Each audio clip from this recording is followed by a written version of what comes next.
Bienvenue sur Inspire, le podcast qui vous invite à découvrir les parcours inspirants de ceux qui osent. Alors ensemble, explorons les défis, les réussites et les leçons de vie de nos invités. Prêt à être inspiré ? Bonjour Doriane. Salut Amélie. Comment vas-tu ? Très bien. Écoute, je suis hyper contente parce que tu m'accueilles chez toi. Ouais. D'une certaine manière. Ouais, dans mon ventre. Dans ton ventre. C'est pas chez toi, mais c'est presque chez toi. Tu vas nous expliquer où on est, ce que tu y fais. Avant, on a un petit rituel chez Inspire, c'est qu'on tire une petite carte. D'accord. Pour nous immerger un petit peu peut-être dans ton parcours, ton univers. L'objectif, c'est que tu nous racontes un petit peu qui tu es. Ok, alors je prends celle-là. Nourris ton âme. Oh, wow. Elle te parle ? Ouais, beaucoup. C'est vrai. Ouais, nourrir son âme. Ouais, ça me parle parce que moi je suis très attentive à ce qui peut m'inspirer, aussi à ce qui me fait vibrer, tout ce qui va nourrir mon quotidien, mes réflexions, mes recherches, tout ce qui peut faire grandir. Je trouve ça très, très intéressant. Écoute, toi, le message qui est noté, c'est que ton âme a besoin de se nourrir de vie, de joie. Autrement, elle s'éteint un petit peu et se fait trop silencieuse, sans but, sans productivité, sans autre nécessité que de toi prendre soin de ton énergie intérieure. Besoin de sens, de profondeur, d'amusement. Et il y a rien d'égoïste, c'est vraiment d'honorer cette voix du cœur. Voilà, de t'y connecter et de toujours se poser cette question de qu'est-ce qui te nourrit profondément. Ouais, prendre soin de son énergie intérieure, c'est intéressant. Ouais, ça te plaît ? Ouais, ça me plaît bien. Parce que du coup, c'est ce que tu fais depuis de nombreuses années. Est-ce que tu peux nous raconter un petit peu quelle petite fille peut-être tu étais ? Ouais, alors moi je suis née à Vincennes, en région parisienne. J'étais une petite fille sage, très créative. Mon refuge, c'était la nature. J'ai passé beaucoup de temps chez mes grands-parents, dans le jardin de mes grands-parents, à observer les insectes. J'étais passionnée des fourmis. C'est vrai ? Une période où j'étais passionnée des fourmis. Ok. À observer les mondes minuscules, ce monde minuscule, Okay. À jouer avec la terre, les plantes, observer mon grand-père qui jardinait. Qu'est-ce que ça te procurait, ouais ? Moi c'était mon refuge, c'était vraiment c'était un petit jardin et pour moi c'était un grand univers, il y avait énormément de potentiel.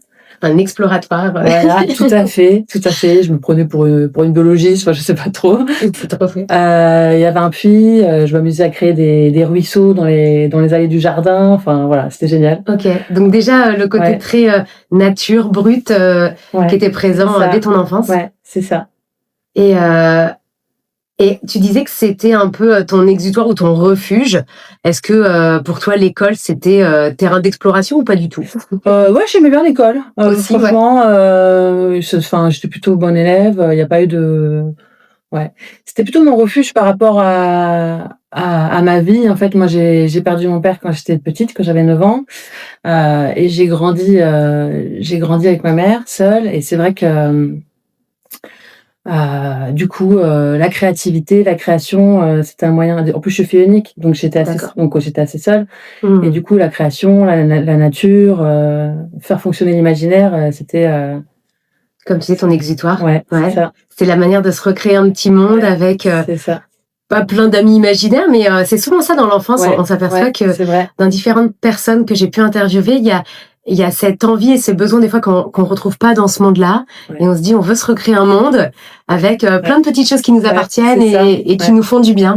Tout à fait. Trop chouette. Et du coup, à partir de ce moment-là, genre, la nature ne t'a plus quitté ? C'est ça. De toute façon, je pense qu'on garde toujours une part de l'enfant en soi quand on grandit. Donc, pour moi, maintenant, c'est devenu ma source d'inspiration. Et j'essaye de retranscrire la sensibilité, les sensations que ça me procure dans mes objets. C'est ce que j'allais te dire. Est-ce que finalement, tu dirais que c'est ton lien conducteur et que ça te rattache aussi à cette partie innocence, peut-être qu'on n'a plus maintenant, à cette partie jeu, éveil ? Tout à fait. Ouais. Et est-ce que tu t'es dit quand tu étais enfant que du coup, à partir du moment où tu avais connecté à la nature, c'était quelque chose où tu voulais en faire ton métier ou vraiment tu t'es dit non, je le garde comme ça et tu n'avais pas forcément de projection avec ça ? Quand j'étais enfant, pas forcément. Non, c'était pas réfléchi. En fait, ça faisait partie de ma vie. Je me suis pas demandé si ça allait devenir un métier ou pas. Non. Peut-être que ta maman était peut-être sur quelque chose de pur, peut-être plus terre à terre et moins artistique peut-être, non? Oui, après, ça dépend de comment on grandit. Moi, c'est vrai que je viens d'un milieu plutôt modeste et l'idée, c'était quand même de D'avoir réussir un ma vie, de sortir de ma condition, entre guillemets, de faire des études. C'est pour ça que j'ai fait mmh, des études d'architecture d'intérieur et design, pour avoir quelque chose de cadré, pas ouais. forcément, de l'art. Enfin, parce que l'art, c'est Ça te rapprochait d'un espace de créativité avec le voilà, côté archi, c'est ça. mais on est sur quelque chose de beaucoup plus tangible et C'est ça, tout mmh à fait, mh, mmh. c'est ça. Et malgré tout, est-ce que tu t'épanouis quand même dans ce métier d'architecte ou est-ce que, très vite tu te dis, «Ça va être compliqué»? Bah, en fait, dès mes études, alors ça me plaisait, hein, les études, c'était génial, c'était très créatif. On fabriquait des maquettes, on dessinait des plans, des dessins techniques, fallait construire des projets, donc c'était bien parce que moi, du coup, ça m'a permis d'apprendre à construire un projet en art appliqué.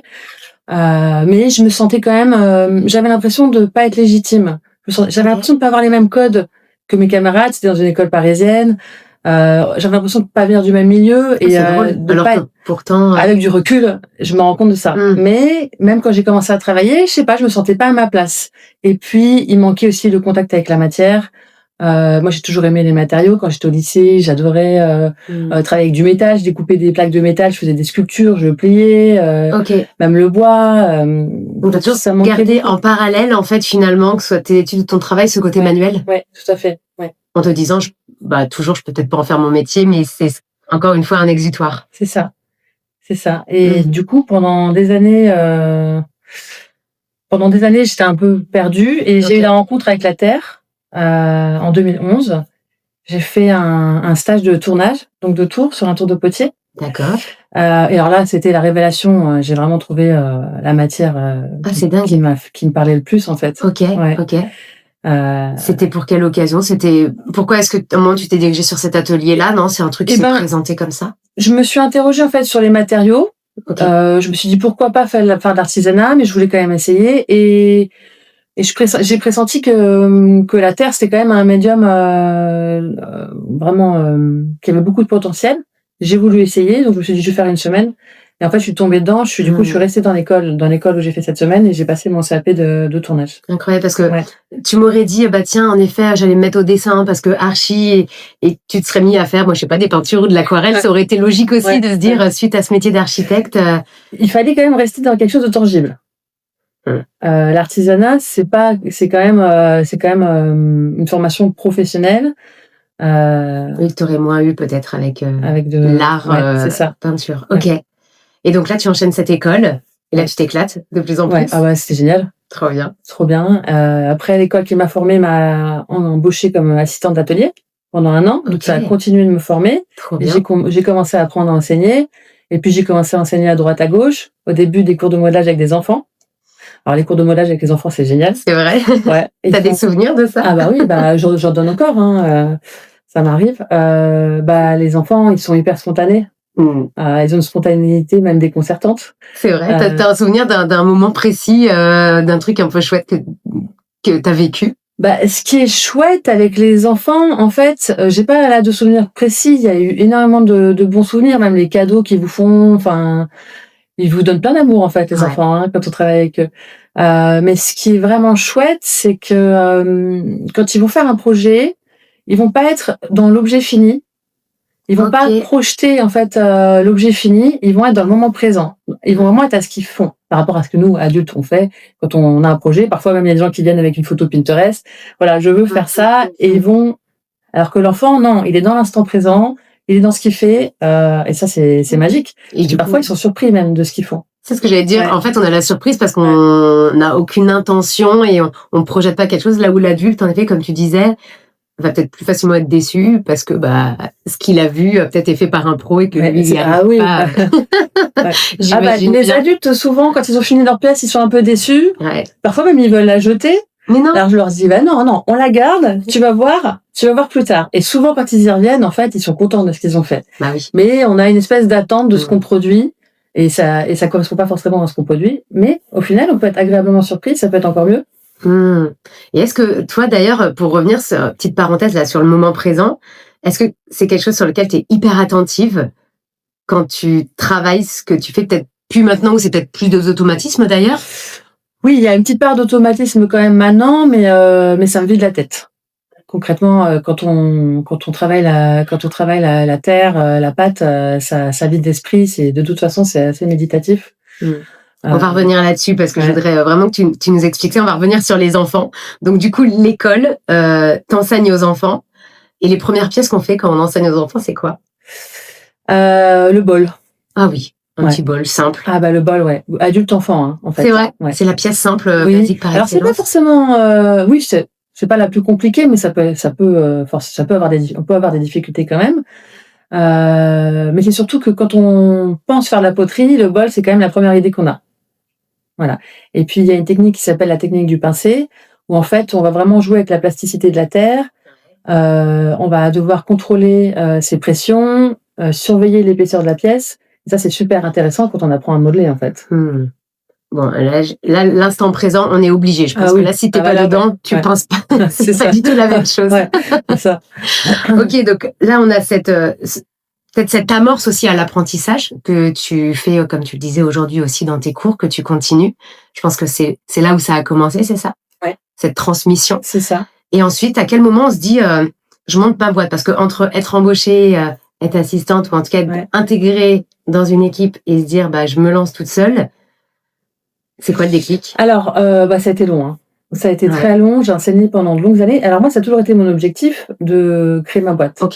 Avant même de faire mes études de design, je me voyais bien avoir ma petite boutique et vendre mes créations. C'est vraiment un truc dont je rêvais. Mais on a parfois tendance à vouloir attendre d'être vraiment prêt. La sécurité, le filet de sécurité. On se dit, est-ce que là, je suis vraiment prête? Est-ce que j'ai toutes les connaissances pour pouvoir me lancer? Et en fait, ça m'a pris un temps fou. Alors, il y a eu plein d'événements dans ma vie qui m'ont donné le courage mais et puis aussi, quand on fait de la création, il faut avoir sa propre identité. Et ça prend du temps aussi. On sort pas du CAP avec son identité. C'est quelque chose qui se travaille, qui se développe, et ça m'a pris beaucoup de temps. Ouais. C'est vrai que dans votre métier, il y a beaucoup de techniques, et puis il y a beaucoup des parts de créativité de chacun. On retrouve pas du tout la même chose chez les uns, chez les autres. Mais c'est intéressant ce que tu dis on attend toujours d'être prêt. Et de toute façon, la vie, elle va toujours nous mettre en plus, comme tu le dis, voilà, des petites épreuves, des petites choses où tu te dis, en fait, là, je suis pas prêt. Là, je suis prêt. Ah non, là, je suis plus prêt. et malgré tout, tu t'es lancé. Oui. Ouais. À partir du moment peut-être où tu as eu ton identité? Oh là là, un peu après. Même une fois que j'ai eu mon identité, en fait, toujours cette histoire de sécurité, j'avais pas le droit de me louper. En fait, j'ai eu ma fille. D'accord. Et je l'ai gardée pendant 7 mois, et en fait, donc ce moment de douceur, de cocon, ça m'a permis de ralentir, de me recentrer aussi un peu sur moi, en fait, de réfléchir à mon projet. C'est là que j'ai commencé à penser à Iadoni. Iadoni, c'est les 2 premières lettres du prénom de mon compagnon, du mien et celui de notre fille. Voilà, en fait, j'étais dans mon cocon familial, et voilà, c'est né comme ça. Belle histoire de... Mais je me suis quand même pas lancée tout de suite. Après, j'ai eu un événement un peu difficile, j'ai eu un cancer. J'ai eu un cancer du sein un peu agressif. Alors le cancer, c'est pas rose, hein, on s'en doute. Mais il m'a quand même aidée, justement, pour me lancer. Parce qu'en fait, il m'a appris, en fait, que le temps, c'est précieux. Que justement, on peut attendre d'être prêt, avoir peur, mais en fait, on risque surtout de passer à côté, de pas réaliser ses projets. Et du coup, voilà, ça m'a permis oser montrer mon travail, oser prendre ma place, créer mon atelier. Et là, du coup, c'est là vraiment que j'ai ouvert l'atelier, que je me suis lancée. Peur de rien, quoi. Non, mais c'est un peu ça. Ça peut être des épisodes très tragiques, et comme tu le dis, toi, avec cette issue, maintenant tout va bien. Oui. C'est que on en retire des belles leçons malgré tout, même si c'est très compliqué de se dire que voilà, on passe par des épreuves qui sont terribles. Comme tu dis, le temps est précieux, et on pourrait toujours attendre, parce qu'il y aurait toujours quelque chose qui fait que, et à un moment, malheureusement, on se rend compte. Donc c'est pour ça que voilà, peut-être un des premiers messages qu'on peut vous donner, c'est d'oser, parce qu'en plus, au pire, au pire, tu t'installais, ça le faisait pas, et ça le faisait pas. En fait, en plus, c'est que des fois, peut-être avec du recul, on se dit, est-ce que vraiment cette peur, elle est légitime? Elle existe réellement? Ou est-ce qu'en effet, on se laisse pas des fois un peu, peut-être pas submergé, mais happé par quelque chose qui est pas forcément réel? Par la société ou par la famille? Je pense que la peur, elle est légitime, mais il faut savoir la surmonter aussi. Mmh. La peur, elle nous permet aussi de se poser des questions et de faire les choses correctement. Mais à un moment donné, il faut la surmonter, il faut y aller, quoi. Puis effectivement, qu'est-ce qui va se passer au pire? Ouais, non, mais c'est ça. Ouais, on a envie, Ouais. tout va bien. Non, et puis comme tu dis, c'est peut-être des fois la regarder en face, cette peur, et avant de la surmonter, de savoir quel est son poids en fait. Est-ce que il vient pas du poids des parents ou du poids de l'entourage ou du poids de la société? Mais finalement, avec soi, bon, il y a pas grand danger. Bravo d'avoir créé tout ça. Après ça, en plus, ça lui donne encore plus une vraie image, et c'est, je trouve ça hyper beau. Bravo. Merci. Bravo. Gentil. Et ça fait combien de temps, du coup, Yadonie? Eh bien, du coup, que j'ai ouvert l'atelier ici, ça va faire 6 ans en février. Ouais. Incroyable. Et donc, du coup, toute cette période là on va dire, cette nouvelle histoire, maintenant que tu as ton atelier, est-ce que tu aurais peut-être 3 mots pour définir Yadonie, maintenant connaissant avant sa grossesse? Qu'est-ce que tu veux nous transmettre ici? Du coup, la sensation, la nature, hein, la sensation du vivant. Moi, mon objectif, c'est d'apporter un peu de poésie, de la douceur, et donc du vivant chez les gens. Les objets nous entourent au quotidien. On a tout le temps beaucoup d'objets autour de nous, et je trouve que s'il y en a quelques-uns qui peuvent nous faire ressentir un peu tout ça, c'est cool, quoi. Un objet, comme tu le dis, en effet, on en a beaucoup, mais souvent, je sais qu'on en parle souvent avec des amis, c'est « Oh mais attends, mais ça c'est le bol que j'ai retrouvé dans l'armoire de ma grand-mère. Ah bah ça, c'est le truc que j'ai acheté pendant mes vacances. » Il y a toujours un petit souvenir, ou en tout cas une occasion d'acheter. Et je trouve qu'en effet, quand tu l'as créé d'autant plus, là il a beaucoup plus de poids, et il y a une émotion derrière. Et puis tu vois, quand tu bois ton thé dans un bol, dans le bol dans lequel tu as un souvenir ou qui te fait ressentir quelque chose, il n'a pas le même goût. C'est ce que j'allais te dire, il n'a pas du tout le même goût. Ouais. Finalement, on parlait, tu vois, tout à l'heure d'empreinte. Est-ce que des fois, faut pas non plus aller chercher trop loin, et finalement, Yadonie et toi, là, ce que tu crées ici, c'est un petit peu toute ton histoire. Oui. Ce rapport à la terre. Tu vas nous expliquer aussi comment tu travailles la matière et les couleurs, les formes, les textures. Ouais. C'est ton histoire. Oui, bien sûr. Depuis toute petite. Oui, c'est sûr. Alors, moi, depuis toute petite, j'aime bien être dans le système D, la débrouillardise. Quand j'étais au lycée, au collège, je me fabriquais mes vêtements, je fabriquais plein de choses. Quand j'ai ouvert l'atelier, il y a eu beaucoup de récup, voilà, c'est le système D. Ok. Et qui fonctionne très bien. Ça marche, a priori. Ouais. Et j'aime beaucoup apprendre des techniques. Et du coup, je me suis formée moi au tournage, autour de potier, mais c'est pas l'outil que j'utilise le plus maintenant au quotidien dans mon travail. C'est un outil. Donc, souvent, je vais créer une pièce sur le tour. Ça va être un modèle. Ensuite, à partir de cette pièce, je vais faire un moule en plâtre. Et ça, j'adore. Parce que c'est pas toujours hyper simple, et du coup, faut réfléchir à comment on va créer son moule, les coutures, parce que ça peut laisser des coutures sur les pièces. Ah oui, c'est comme un gâteau, c'est ça? Ouais. Tu crées un moule, et puis après, tu pourras refaire le même modèle à chaque fois, c'est ça? C'est ça. Alors, c'est des moules de coulage. On peut faire des moules d'estampage, donc avec de la pâte, ou des moules de coulage, donc avec la matière mais liquide. D'accord. Voilà. Donc moi, c'est des moules de coulage que j'utilise. D'accord. Je vais donc couler de la porcelaine dans mes moules. Parfois, c'est de la porcelaine teintée dans la masse. Ça veut dire que je vais prendre ma porcelaine liquide et que je vais la teinter avec des colorants de masse, des oxydes en fait. Et donc, je vais venir couler ces couleurs dans le moule, les unes après les autres, pour faire, par exemple, des dégradés de couleurs.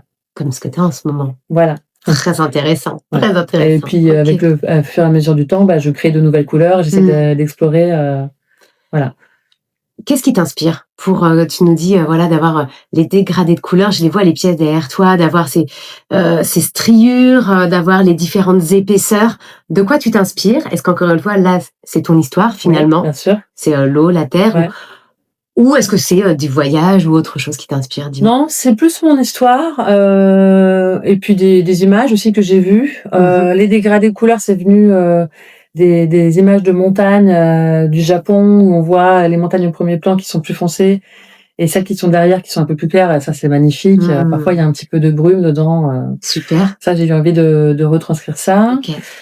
Les strates, là, quand tu dis des épaisseurs, Ouais. c'est des strates. C'est inspiré par les strates de la roche. Oui, Après, avec les reliefs de la terre. c'est ça, les reliefs de la terre. Moi, je reviens juste sur tes dégradés. Tu sais à quoi ça m'a fait penser quand je l'ai vu?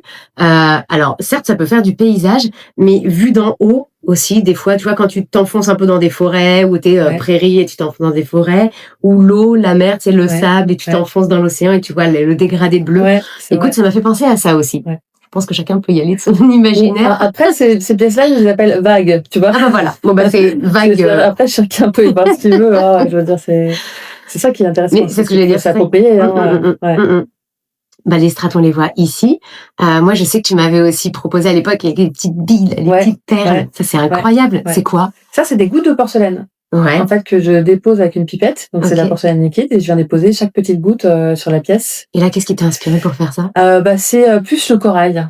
Ouais. Ah Ouais. oui, c'est vrai que j'ai pas pensé à ça. Alors, le corail, c'est vachement intéressant. Il y a des coraux qui sont en arborescence. Et l'arborescence, c'est une forme qui m'inspire énormément. Ça peut être l'arborescence, ça peut être des branches d'arbres, ça peut être des vaisseaux sanguins, ça peut être plein de choses. C'est une forme qu'on retrouve souvent dans la nature. Ok. Une connexion. Ouais. De se mettre en connexion. Ouais. Ok. Là, sur les pièces que tu as également, on revoit certaines formes et tu disais que tu te laisses aussi inspirer par les gens qui viennent. Tout à fait. C'est ça. Tout à fait. C'est ta propre inspiration, mais Ouais. finalement, Yadoni fait partie de ton histoire, mais j'ai l'impression, comme une arborescence, là, que tu viens de dire, il y a aussi toute cette alimentation par les gens qui arrivent tout à fait. autour. C'est Ouais. ça un peu aussi l'éthique, peut-être? Tout à fait. Ça a été le cas pendant toutes les années où j'ai enseigné avant de me lancer.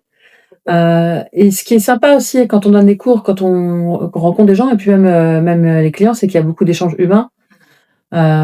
Et pour les élèves, quand ils viennent à l'atelier, ils vont vraiment se déposer. Ils vont lâcher un peu prise de leur quotidien. Ils vont un peu mettre tout de côté. Et on va beaucoup discuter, on va beaucoup échanger. Donc c'est vrai que ça fait grandir aussi humainement. Écoute, moi, je l'ai testé une fois et je crois qu'on s'est surpris à parler et en fait, à tâter un peu la terre, mais genre, ça ne donne strictement rien parce que je suis pas du tout en train de la travailler, mais comme tu dis, ce rapport à manipuler de la matière, juste ça, et vachement plaisant. Ouais. Peut-être que tu pourrais faire ça aussi pour tes podcasts, parce que modeler en parlant, en fait, ça libère bien la parole, en fait. Peut-être un truc à faire. Ouais. Tu sais, on pose le micro au milieu pendant Ouais, un atelier et puis chacun avec un petit micro, ça peut être très intéressant de voir peut-être la parole qui se libère au fur et à mesure. Oui, donc voilà. Et puis vraiment très méditatif où en effet, j'imagine que pendant tes ateliers, comme tu le dis, ouais, les gens se libèrent, ou t'as peut-être des gens qui se confient, qui pensaient même peut-être pas se confier. Tout à fait, c'est ça. Parce que d'avoir des professionnels ou en tout cas des psys, des choses comme ça peut être connoté et on n'imagine pas qu'on peut déposer sur quelque chose entre guillemets qui n'a rien à voir. Ouais. La terre, ça apaise, ça oblige à ralentir, ça oblige à lâcher prise. À se connecter au moment présent, tu disais. Tout à fait. En plus, on peut pas tout contrôler. On peut pas contrôler le temps de séchage, les cuissons, les imprévus. Donc, ça rend assez humble la terre, en fait. Et c'est vrai que dans ces moments-là, on en oublie peut-être parfois un peu ce qu'on est en train de raconter. Ouais. Oui, et puis comme tu dis, on oublie ses problèmes parce que on est connecté à ce qui se passe là actuellement, et on peut pas. Voilà, si on n'est pas là, en tout cas, je pense qu'on réussit pas de la même manière ou on fait pas la bonne empreinte, quoi. Ah bah c'est sûr. Ouais. Tu te souviens, toi, d'un moment où tu as peut-être été évadé par un truc ou des pièces que tu as ratées parce que conditions climatiques? Toutes les semaines, peut-être pas, mais ça arrive souvent. Puis même parfois un geste malheureux, tu mets une baffe à ta pièce que tu as ratée, 3 heures à faire. C'est vrai, ça. Ouais, mais alors, parfois, c'est là que il y a des choses qui naissent aussi, hein. Et c'est souvent Dans les erreurs. par Ouais. des erreurs. Ouais, En cuisine, c'est souvent la ça d'ailleurs. sérendipité. Et ben, par exemple, je fais des luminaires avec les arborescences, les formes Ouais. d'arborescence, donc ça peut me prendre beaucoup de temps. Et le premier que j'ai fait, donc j'avais passé des heures à faire ce motif. Et là, qu'est-ce que je vois? Une fissure. Sauf que parce que je travaille sur terre sèche, et donc elle peut vite une petite pression en trop, elle va casser. Et là, je me dis: «Ah, ma pièce, elle est fichue», parce qu'on peut pas réparer, en fait. La porcelaine, là, si je viens faire une réparation, comme elle fait passer la lumière, en fait, on va voir le défaut Ah bah oui. qui va passer, enfin la lumière, elle va passer à travers le défaut. Sauf que voilà, j'avais passé beaucoup de temps sur ma pièce, je voulais pas la jeter, et du coup, je suis venue ouvrir, ajourer, donc avec le motif arborescence, voilà, c'est ce qui est là-bas, donc un peu en dentelle, autour de la fissure. Et au final, cette pièce, j'ai jamais fait sans l'ajourer. Voilà. Maintenant, j'ajoure systématiquement. Je trouve que ça lui donne un peu de légèreté. Elle a une forme un petit peu lourde quand même. Et du coup, voilà, c'est comme ça que c'est né. Donc voilà, un drame qui est devenu une super belle création. Voilà, mais du coup, c'est pour ça aussi que c'est bien. Voilà, la terre, elle rend patient, elle rend humble, elle vous apprend aussi à lâcher prise. Bah voilà, ça fait partie du travail. C'est raté, c'est raté. On peut en faire quelque chose. Bon, bah, on peut pas en faire quelque chose. Tant pis, c'est pas grave. Ouais. Non, c'est impressionnant, en effet, et je pense que ça donne des belles leçons. Ouais. On va venir réessayer. Et au-delà des pièces dans les ateliers, certes, les gens vont déposer certaines choses, mais toi, dans ce côté de transmission, est-ce que tu dirais qu'il y a aussi quelque chose d'hyper important pour toi, et sans ça, il manquerait encore peut-être quelque chose à ton travail? Le fait de peut-être de pas faire d'atelier, il manquerait quelque chose. Oui, T'as ce besoin-là. Alors moi, mon besoin, il est plutôt social. C'est-à-dire que quand je travaille dans mon atelier, je suis seule avec mes pièces. Et le moment où j'enseigne, alors j'ai de moins en moins de moments d'enseignement, mais je veux quand même en garder un minimum, parce que le moment où j'enseigne, c'est le moment où on peut échanger, on peut parler de plein de choses, mais on parle aussi de la terre, je peux parler de mes projets, enfin, il y a vraiment des relations qui se nouent avec les élèves, hein. Ouais. Alors, c'est hyper important. Ouais. Ouais, voilà, et même avec les clients, hein, d'ailleurs, hein, cela dit. Hein, ouais. Je suis très bavarde avec les clients. Non, mais parce que les gens ne le savent pas, mais là, dans l'atelier dans lequel nous sommes, ils donnent en effet sur la rue, c'est ouvert, t'as ta petite vitrine, tu vends aussi directement, Oui. C'est pas juste un atelier fermé qui a pas du tout pignon sur rue. Hein. Oui, c'est ça. Tu as envie d'avoir ce contact-là quand même. C'est ça. C'est ça, même parfois, j'entends les remarques des gens qui sont derrière la vitrine, où il y a des gens, même sans rentrer, qui passent une tête, qui me disent un petit mot gentil. Alors ça fait ma journée. Enfin, c'est hyper important. Parfois, je réfléchis à travailler chez moi ou avoir un atelier à part, mais en fait, j'aurais plus ça. J'aurais plus la réaction directe des gens. Ce lien hyper important. Ouais, c'est très important, ouais. Est-ce que tu dirais...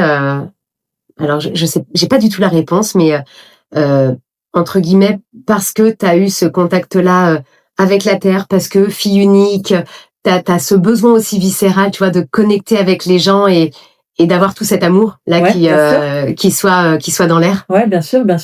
Ah oui, c'est important. Ouais. De pas être seul, pas être complètement seul. Des temps pour soi, mais des temps aussi d'échange. Tu te souviens un moment où parce que même chose, là on a le côté tout beau issu de la création, mais quand on est entrepreneur, on connaît aussi la dureté entre guillemets du métier. On sait que c'est pas facile tous les jours. T'as des souvenirs en effet où c'était plus compliqué, peut-être pour des gens là qui nous écoutent et qui ont aussi l'envie de se lancer, qui se disent bah voilà, est-ce que toi t'as des clés, est-ce que l'entourage, est-ce que le réseau, comment t'as fait des fois pour surmonter certains moments un peu de solitude? Ah oui, bah l'entourage, beaucoup. C'est sûr que si on est seul, il y a des moments où en fait, quand on se lance, il y a des moments de creux, des moments de vide. On se pose énormément de questions, mais là, il faut pouvoir échanger. On a besoin d'être rassuré, en fait.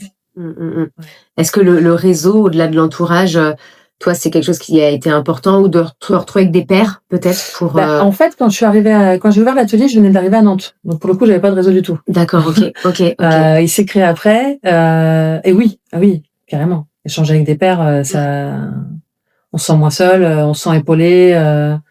Sans qu'on peut se reposer un petit peu sur les autres aussi, c'est important, et puis ils peuvent se reposer sur nous. Ouais, de se dire peut-être on n'est pas seul dans ce chemin, et de voir qu'il y en a un qui est en ce moment dans la même galère que toi, et de se donner des tips. Ça, c'est hyper important. Je pense que vraiment pour les personnes qui nous écoutent, il y a des vraies épreuves de vie, mais de pas rester seul. Je pense que c'est quelque chose qui est hyper important, et de se vider la tête, et notamment ce que tu proposes aussi. Peut-être que tu avais des entrepreneurs qui étaient là et qui étaient peut-être au bout du rouge, c'est le fait de poser un peu le cerveau. On repart peut-être avec des idées nouvelles. Ouais, puis faut faire des choses à côté aussi. Il faut pas être que dans son métier, même si c'est sa passion. Il faut faire d'autres choses, par exemple du sport, sortir, vivre. Faut pas garder la tête dans le guidon, même si on est très occupé. Il faut sortir un petit peu de. Enfin, pour moi, il fallait sortir un petit peu de l'atelier, quoi. Hein. Et est-ce que toi, d'ailleurs, parce que du coup, c'est ton métier, tu peux pas du coup faire tes propres cours pour t'as envie peut-être de changer. Qu'est-ce qui t'inspire et qu'est-ce qui te permet de relâcher? Est-ce que vraiment t'as vraiment que ton métier, ou est-ce que tu arrives à sortir de là et d'avoir d'autres sources d'inspiration? Moi, c'est le sport qui me fait sortir de là. Okay. Et j'aime bien me former. Là, j'aimerais bien me former un peu plus au bijou. Je me suis déjà un petit peu formée, retravailler le métal, du coup. J'aimerais bien refaire un peu ce ça. serait intégré, non, ou ça serait différent? Je fais des bijoux là déjà. J'ai une bague en laiton, donc je vais vraiment couper avec mon boc-fil, ma scie boc-fil. Ça, c'est expérience, c'était quoi? C'était lycée, ça? Tu m'avais pas dit que tu coupais aussi des plaques là déjà? Si, c'est vrai. Tu vois, c'est ton histoire. Oh, mais j'avais une grosse pince, vraiment, ils ont une expérience. J'ai d'ailleurs cette pince, je l'ai encore. Faudrait l'exposer. Ouais, ici, c'est ça. Tu vois, comme un petit musée. Ouais, c'est ça. Elle est là, elle est quelque part. Et tu vois, tu reviens sur des points d'histoire, c'est drôle. Ah ouais, c'est vrai. Donc je vais couper mon laiton. Après, je vais le courber, je vais le polir. Ok. Ouais. Et du coup, je voudrais un petit peu apprendre à souder, par exemple, à braser.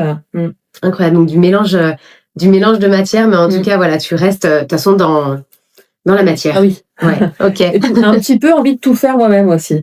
Parce que là, tu vois, je vends des boucles d'oreilles. C'est un peu embêtant pour moi de devoir acheter des apprêts. J'ai envie de les fabriquer. Bah oui. De tout fabriquer, en fait. Pourquoi pas? C'est pas si compliqué finalement quand on s'y met. C'est ça. Voilà, faut juste s'y mettre. Ouais, c'est parce que j'aime bien aussi apprendre des techniques. C'est hyper sympa, c'est très intéressant. Est-ce que du coup les sorties en nature font encore partie de ton quotidien? Est-ce que ça t'alimente toujours? Tout à fait. Et avec ma fille, du coup. Trop bien. Ouais, elle est comme moi. C'est ce que je veux dire, c'est une petite toi, même chose, les pieds dans la terre et les mains dans la terre avec les fourmis. C'est ça. Alors, elle, en ce moment, c'est des scarabées, mais. Oui. Bon, on va éviter de les ramener à la maison. Ah, ça y est, on en a un qui est adopté, là. C'est vrai? Ah, d'accord. Voilà. Non, mais c'est chouette de voir que. Puis j'ai envie de transmettre ça. Ouais, que tu arrives à lui transmettre ça et qu'elle soit aussi passionnée par ça. Tout à fait. Aller en nature, apprendre à reconnaître les plantes, apprendre à observer. Et pris dans le quotidien, c'est quand même un moment que tu arrives à te mettre en rendez-vous avec toi-même et avec elle aussi. Ouais. Après, avec ce que j'ai vécu quand même, j'ai vraiment. C'est pour ça que c'était intéressant la carte que j'ai tirée. Je sais plus ce que c'était la phrase. Protéger ton âme. Protéger son énergie. Je disais que l'âme, elle a besoin de nourrir de joie, de vie. En effet, que si elle s'éteignait, elle se fait silencieuse et sans but, sans productivité. Voilà, ça n'a que de la nécessité de prendre soin de ton énergie intérieure. Prendre soin de son énergie intérieure. Et avec la maladie, moi, c'est vraiment quelque chose que tu arrives maintenant à faire et que tu ne faisais pas avant. Mais non, je faisais pas assez. Et même quand j'ai ouvert l'atelier et que j'étais débordée, il y a des moments où je me dis non, stop, on peut pas revenir à ça. Il faut que je prenne soin de moi, il faut que je prenne soin de mon énergie. J'ai pas le temps, tant pis. Je le fais quand même. Je prends le temps d'aller faire mon yoga, je prends le temps de souffler. Ça, c'est quelque chose. Voilà. Je me permets de te poser la question, mais est-ce que tu sais pourquoi, en effet, ce cancer s'est déclenché? Ma fille avait 15 mois, donc est-ce que c'est lié à la grossesse, à l'accouchement ou parce que j'avais un peu quand même tendance à me surmener, à pas trop m'écouter. Ouais. Voilà, j'ai un peu remis ça en question. M'écouter, c'est important, je pense. Ouais. Et c'est vrai que malheureusement, ça et d'autres maladies ou d'autres cancers, ça oblige à poser les armes, à tout poser. Et au-delà de la maladie, c'est des moments qui sont compliqués parce qu'ils remettent tout en question, en fait, finalement. Donc là maintenant, dès que tu sens que ça redémarre un petit peu trop vite, c'est ça. Bon, tu arrives à... j'ai quand même tendance à foncer, mais voilà. Non, mais c'est bien, se ouais. donner ses rendez-vous avec soi, même si c'est qu'une heure finalement. Ouais. Ah bah oui. Ça permet quand même au cerveau et à la tête de poser. Donc tu disais du yoga, que tu arrives quand même à faire. Ouais, du yoga, de la course, et puis prendre l'air en fait, ça aérer la tête. Bon, bah c'est des belles sources d'inspiration, ça quand même. La nature, vraiment de se retrouver au sein de la nature et toute cette belle histoire, c'est incroyable parce que je suis pas sûre que la moitié des gens peut-être qui passent cette porte savent l'univers finalement de Yadoni, savent ce qu'il y a derrière, ce que ça signifie. J'espère qu'ils le sentent quand même. Ouais. De toute façon, on peut pas être insensible à tout ce qu'on voit dans les formes, dans la sensibilité, et puis la précision. On peut pas être entièrement présent et avec plein d'amour dans ces pièces quand on voit toute la précision qu'il y a sur chacun des modèles. Donc, en tout cas, là-dessus, je pense que moi, je l'ai ressenti et je suis sûre qu'il y a plein de personnes qui l'ont ressenti aussi. Si tu avais un message là à t'adresser à ta petite toi, là, à 8 ans ou 9 ans, tu te dirais quoi maintenant que tu connais un petit peu comment elle a grandi? Eh ben, me faire confiance, que j'ai les ressources. Qu'il faut pas que ma place, je peux la créer. Je peux la créer moi-même. Et puis ce que je disais tout à l'heure, il faut pas toujours attendre le bon moment. À un moment donné, il faut se lancer. C'est ce que j'allais te demander comme dernière question aussi. Ouais, c'est ça. C'est si tu avais un message à faire passer à toutes les personnes qui nous écoutent ou voilà qui sont peut-être en ce moment dans une période un petit peu de doute. Qu'est-ce que tu leur dis? C'est normal d'avoir des doutes, mais il faut oser.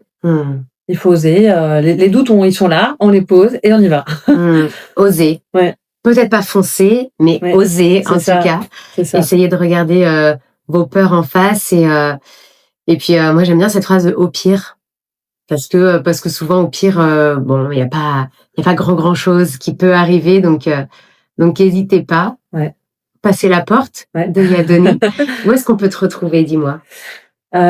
Du coup ici au 12 rue de Briord à Nantes, sur Instagram et Facebook, et puis j'ai mon site aussi www.yadoni.fr. On peut réserver les cours, on peut voir. Tout à fait, il y a des cours adultes, des cours enfants, des cours adultes avec enfants, des cours ponctuels, et puis mes créations, c'est plutôt ici au magasin ou en me contactant directement.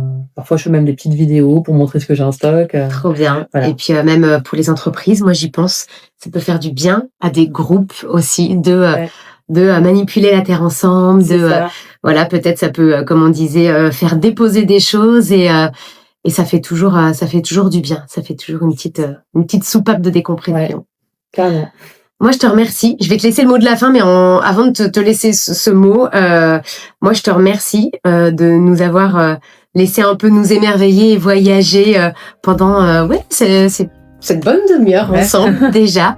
Nous avoir raconté ton histoire comme ça, c'est un beau cadeau que tu nous as fait. Merci beaucoup. Ça me touche énormément. Moi, là, je sais que vraiment, je vais faire réellement ce prochain atelier avec toi. Et j'ai hâte qu'on se retrouve. Merci beaucoup. Au plaisir. À très bientôt. Salut.